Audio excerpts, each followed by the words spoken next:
Two people who were afraid to communicate with others decided to maintain their single lives by getting fake married together. After marriage, they agreed not to interfere with each other's lives. However, someone actually found out about their secret, and this person started threatening Takuya. Takuya quickly told Rika the news. Rika thought it must be someone from their company. They were very curious about who knew their secret. At the same time, a colleague actually came directly to them. He said he wanted to visit Takuya's place tomorrow, and he wanted to see what their married life was like. Takuya had no choice but to agree. Rika also agreed, but she had to prepare carefully to avoid being discovered. The next day, she came to Takuya's place with a bunch of stuff. It was all to fool their colleague. They needed to put some couple's items around the room, like toothbrushes and throw pillows. Most importantly, photos. They quickly took a photo together and edited the background. They also started rehearsing information about each other to prevent awkward moments if their colleague asked questions they couldn't answer. Everything was ready. Their colleague arrived at the scene. Unexpectedly, the colleague brought two more people with him. Even though Rika hated crowds, she had no choice now. When a female colleague asked many questions,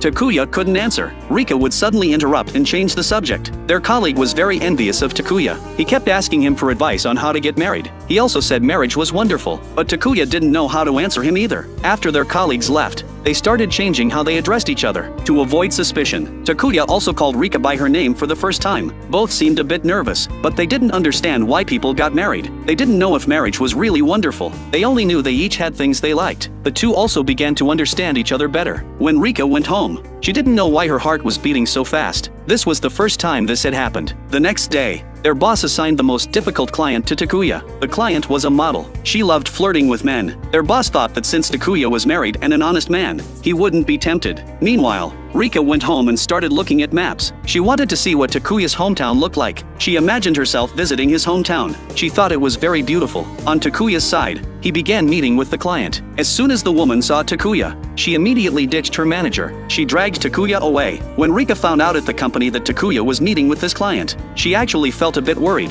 Takuya took the woman to various fun places. He made her extremely happy. The woman actually made a direct request. She wanted Takuya to take her home. At the same time, Rika was anxious at home. She didn't even know what she was doing. She discovered that Takuya had called her, but when she called back, Takuya didn't answer. She finally couldn't stand it and ran directly to Takuya's place. It turned out Rika wanted to give him a gift, but the mailbox was too small to fit it. She had to go up to his apartment to find him. Unexpectedly, she heard a woman's voice. She immediately hid. She didn't even know what she was doing. At that moment, the woman was shouting no loudly. She couldn't help but burst right in. Both were stunned. It turned out this was all a misunderstanding. The woman had always wanted to meet Rika. She simply wanted to visit and see a couple's room. Moreover, this woman didn't like men at all. She had her own lover. The news had just reported about her incorrectly. Seeing how happy